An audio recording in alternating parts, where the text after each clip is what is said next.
Good morning, everybody. How are you? I hope that you're well. Dear me, I have a story to tell you. It begins, in my mind, with an article that I read. I'll try and bring it up here.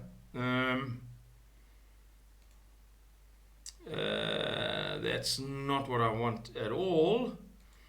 And this thing, there we go. That's it. Oops. There we go.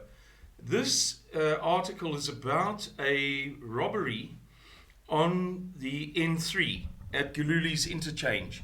Those of you who are from Johannesburg and surrounds will understand the implications of that address, that location.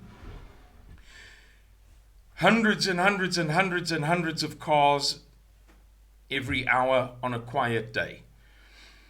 Day and night, one of the busiest interchanges between the N1 and the N3 in South Africa. And these guys brazenly stopped the traffic on the highway and robbed a car. And it made me think about our descent into anarchy. Many of you or all of you who've ever worked in Africa or traveled in Africa will be aware that sort of thing happens. I've spent a lot of time in Africa. I've, for instance, been to Nigeria 23 times. And I once spent a whole year traveling in East Africa, and it kind of then became almost 2 years. So I was there for a year and came back home and went for 3 months and 6 months and so on. And that kind of chaos is not prevalent in every African society because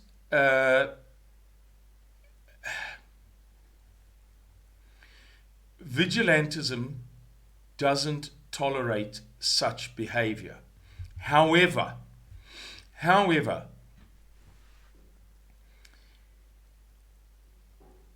brazen daylight crazy robberies do occur in certain places with a kind of a brazenness that was unknown in South Africa until fairly recently, I suppose, with the daylight ATM bombings and similar things.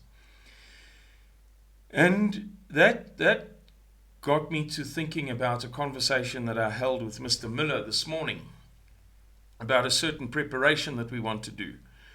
A cost-effective, a cheap preparation. And right now we are discussing when chaos could break out in South Africa. Or let me put it to you this way. The point of departure of our conversation is something like this. This is really my opinion. I don't want to put words in Mr. Miller's mouth, but it is the beginning of a certain category of conversation, which we've now held on more than one occasion.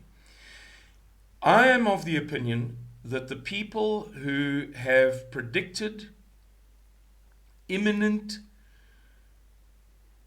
civil war in recent years hadn't a clue what they were talking about. I am of the opinion that a true civil war in South Africa is at least 2 years away, at the very least. I think that there is a lot of water yet to flow under the bridge. However, I am also of the opinion that we are now entering a twilight phase. The other day I read or saw somebody discussing the difference between twilight, dusk, and sunset. I don't know the difference. Or I think I do, but I'm not sure enough of myself to split hairs over it in this video. So I'm going to speak in simple terms. the way I would put it to you is that all of the history of South Africa, for better and for worse, might be regarded as daylight, as the day of South Africa. Let's say South Africa only had one 24-hour period, and that was the daytime. And I believe that we are now entering twilight or dusk. We're entering that period between what is definitively daylight and what is definitively night. And it's a very difficult thing to gauge. I, as many of you know, braai. I braai almost every night on my stoep. It's my thing. And where I sit means that I can't see the sun set. So I'm never sure when it's set because there's a twilight that remains. But you do know when it was daytime definitively. The sun definitely hadn't set yet. And you do know when it is definitively, dark, nighttime. Okay. Now I visit two friends of mine here in Van der Kloof about 3, 4, 5 times a week, and we sometimes sit in their back garden under 2 trees, haak- en steekbome, wag 'n bietjie bome, sorry, and in the back garden you can more or less see when the sun is setting. You can see the last rays of sun, and then you can roughly see when it's gone. It's still light, but there you can see it. Whereas where I braai, I can't see it. Okay, so my point to Mr. Miller, which is not to say that he agrees with me, but it's my opinion, and so it's a starting point for these conversations that we've been holding, is that I believe that we have just entered a twilight phase. It's difficult to know exactly when daylight ended and twilight began, and it may be difficult to know precisely when that twilight ends and pitch dark night begins. But roughly speaking, I'm saying, it is my belief, my conviction, that in the past few months we entered that twilight phase, and that it will last roughly a year. And that even if a Nag van die Langmesse scenario or a vulkanische uitbarsting scenario, even if it's 3 or 5 or 7 or 9 years away, by the end of next year, 2022, the beginning of the following year, we're speaking roughly now, as it is difficult to put a finger on these transitional phases, just like twilight, we will be in the night time of South Africa. I'm very much convinced of that on the basis of extensive research that I've done, which is not to say that I'm always right, or that the people whom I research are always right. However, it is becoming clearer and clearer and clearer that there are a number of factors which are squeezing South Africa, many of them global factors, international factors, foreign factors, nevertheless, factors which have an impact upon South Africa, and many local factors are squeezing South Africa so hard that sooner or later things are going to give. And, whoa, incoming telephone call. Sorry about that, guys. Right. And that therefore we perhaps only have, it's because I left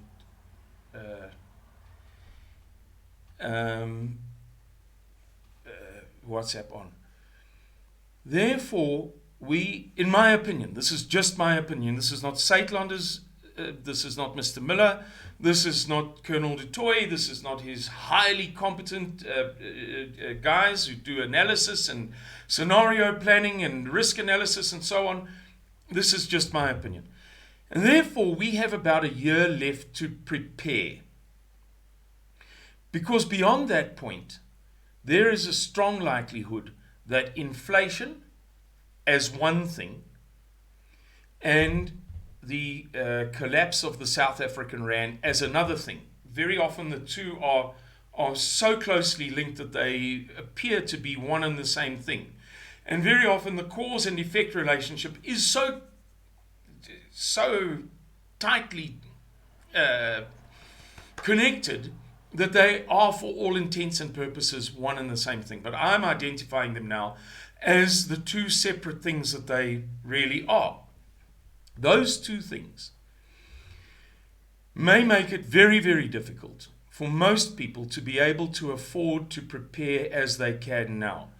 Now, some of you will say, yes, but Simon, you've discussed this before, or you've discussed similar things before, and I can't prepare as I could prepare a year ago or the year before that.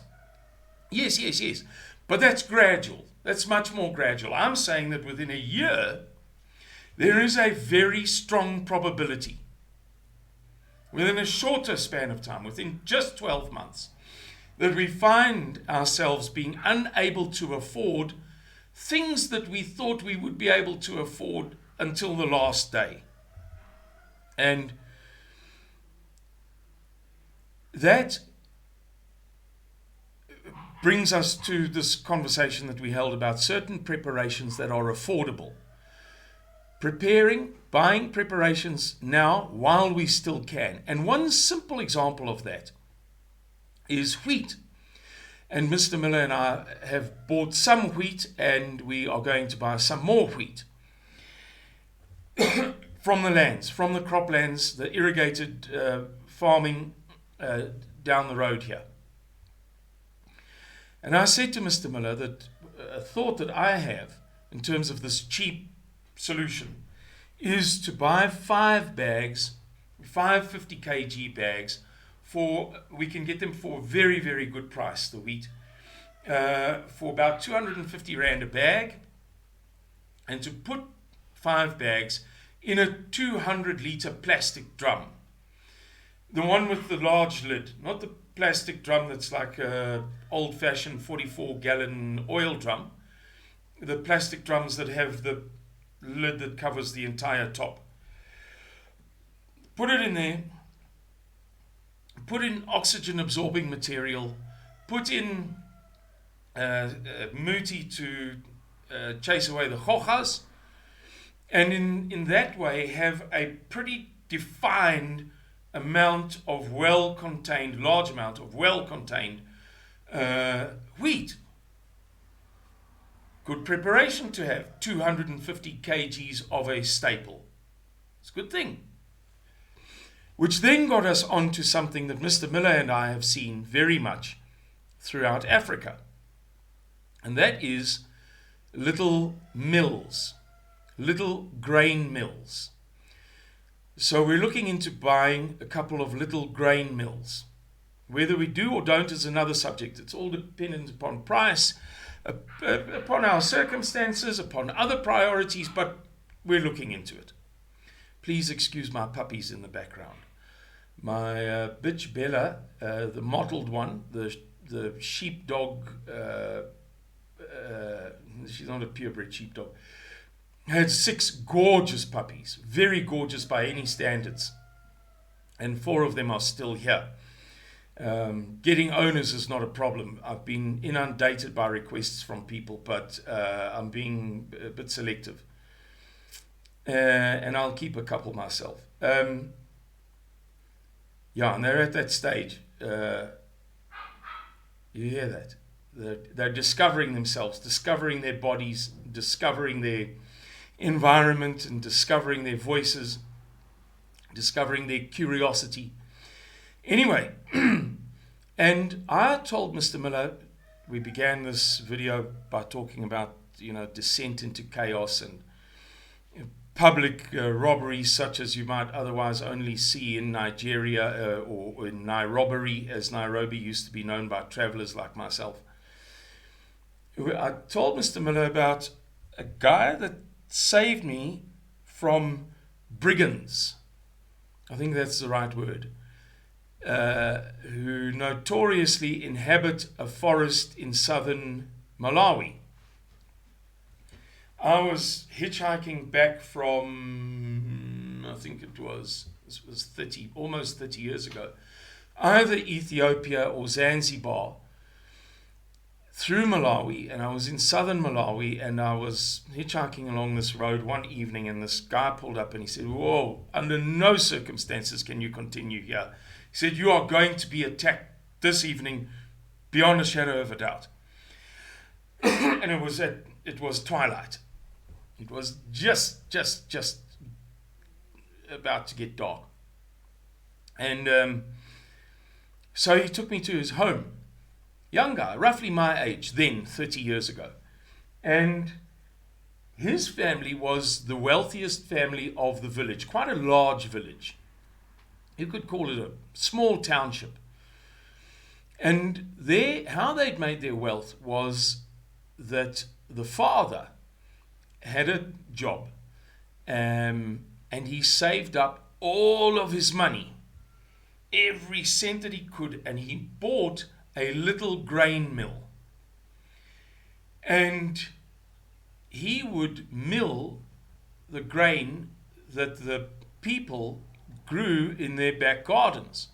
As many of you will have seen in South Africa, particularly in the tribal trust lands, not only, but particularly, every household has a 16th of an acre of mealies or a 16th of an acre of something.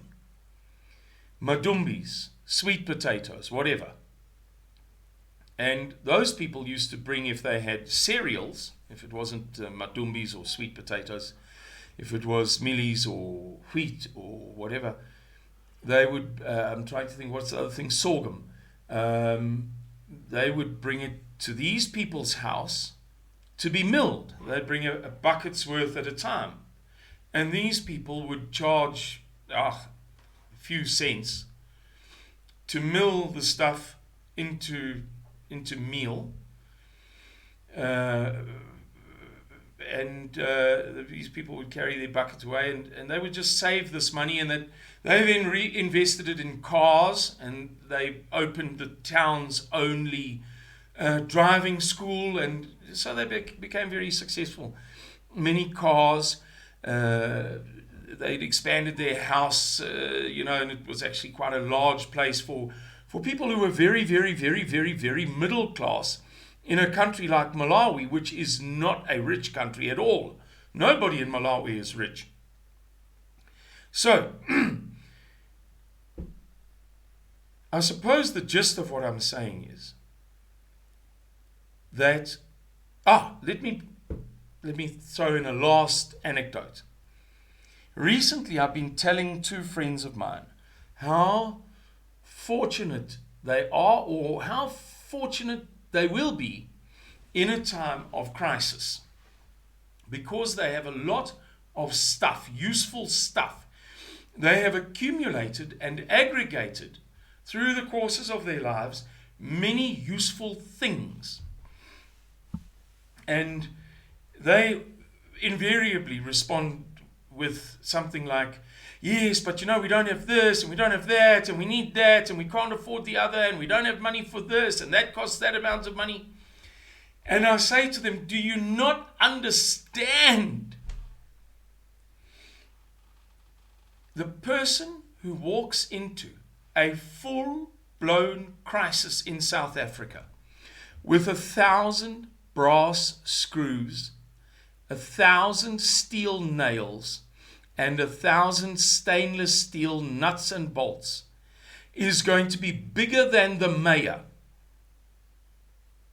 Because relatively speaking, most people will have very little, especially the people who flee the cities, especially the people who come from far away, especially the people who are only able to bring those possessions that they can fit in their little car, or their little car and trailer, or their big car, or their big car and caravan, or 2 big buckies. It's still a very, very, very limited amount. And to some extent, even that is dictated or determined by how much fuel they had ever stockpiled. So, in the same way as Mr. Miller and I were discussing, there will be mills, and there will be, we won't have nothing. But the people who have a little mill, and the people who have one of those trapnai machine, those singers sewing machines and the people who have a hand tool set, and the people who have a weaver's loom will be in very, very preferential circumstances in the time that lies ahead. And they will be able to survive, or to take care of themselves in ways which some other people will struggle to achieve. Some other people, sadly, will sweat bullets to maintain the same level of security, food security, household security, family's welfare security, as the person who has a set of tools or a hammer mill and so on. The simple gadgets that make life in Africa far easier for some than for others. Anyway, guys, thank you very much for listening to those 4 interwoven stories. May our Lord take good care of you in the time that lies ahead of us. Thank you, and bye-bye.